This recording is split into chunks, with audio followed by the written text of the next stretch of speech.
যে মৃত্যুর স্বাদ সকলকে গ্রহণ করতে হবে, কুল্লু নাফসিন জায়কাতুল মউত। তো মৃত্যুর পরে যেই জায়গায় আমরা চিরনিদ্রায় শায়িত থাকব, আমার পূর্বপুরুষরা যেই জায়গায় চিরনিদ্রায় শায়িত থাকব, সেই জায়গায় যদি পরিষ্কার পরিচ্ছন্ন না থাকে, এটা কিন্তু হৃদয়ে রক্তক্ষরণ হয়। আমরা এও জানি আত্তাহুরু শাত্রুল ইমান, অর্থাৎ হচ্ছে পরিষ্কার পরিচ্ছন্নতা ইমানের অঙ্গ। আমরা সেই মানসিকতা নিয়ে রংপুরের সকল কবরস্থান পরিষ্কারের একটা উদ্যোগ গ্রহণ করেছি। আমরা নূরপুর কবরস্থান, ইতিমধ্যেই মুন্সিপাড়া কবরস্থান সহ অসংখ্য কবরস্থান চেষ্টা করেছি পরিষ্কার করার। এটা জানেন যে প্রতি 6 মাস 8 মাসের মধ্যে আবার জঙ্গল বের হয়। এটা আসলে কন্টিনিউ প্রসেস। সকলের ঐকান্তিক প্রচেষ্টার মধ্য দিয়ে আমরা এই জঙ্গলগুলোকে পরিষ্কার করব। এবং আজকে আমাদের যে উদ্যোগ, যে ঈদ আসলে সবাই আমরা নতুন জামা কাপড় কিনি, বাসা রংচং করি, তো কবরস্থানও একটা নান্দনিক পরিবেশ যেন আসে, মানুষ আসার পরে যেন একটা সুন্দর একটা শান্তি বিরাজ করে মনের ভিতরে।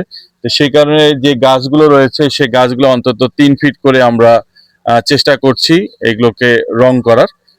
তো এই কাজ আমাদের চলমান থাকবে, আপনারা আপনাদের বুদ্ধি পরামর্শ সহযোগিতা দেবেন। আর এই কাজটি অবশ্যই দেখানোর জন্য নয়, এই কাজটি দেখে যেন আরো অনেকে উদ্বুদ্ধ হয়, এই প্রত্যাশায় আমরা এই কাজগুলো করছি। সবাই ভালো থাকবেন। আসসালামু আলাইকুম। পবিত্র মাহে রমজানে আমরা আত্মিক চেতনা নিয়ে ধর্মীয় ভাবগম্ভীর্যের সাথে প্রতি বছর যেমন রমজানের বাংলার চোখের পক্ষ থেকে তানভীর ওয়েলফেয়ার ফাউন্ডেশনের পক্ষ থেকে যে কাজগুলো থাকে, সেই পরিক্রমায় আমাদের মাঝে আবারও এসছে। গত বছর, তার আগের বছর, তার আগের বছর বাংলার চোখের পক্ষ থেকে এই কবরস্থানে যে কাজগুলো করা হয়েছে, এবারে একটু ভিন্ন।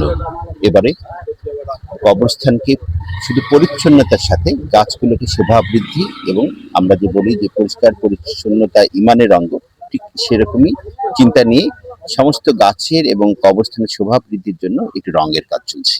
এবং এটি অনুকরণীয় হোক, অনেকে উদ্বুদ্ধ হোক, তারাও তাদের জায়গাগুলো এভাবে করুক। ধন্যবাদ জানাচ্ছি তানভীর হোসেন আশরাফি, বাংলার চোখের চেয়ারম্যান। বিগত সময় যেভাবে চলেছে, এবারে শুভ সূচনা হচ্ছে নূরপুর কবরস্থান থেকে, আজকে চলছে মুন্সিপাড়া কবরস্থান, এবং এভাবে রংপুর সিটি কর্পোরেশনের 33টি ওয়ার্ডের প্রতিটি কবরস্থানে করবার চেষ্টা থাকবে বাংলার চোখ এবং তানভীর ওয়েলফেয়ার ফাউন্ডেশনের পক্ষ থেকে।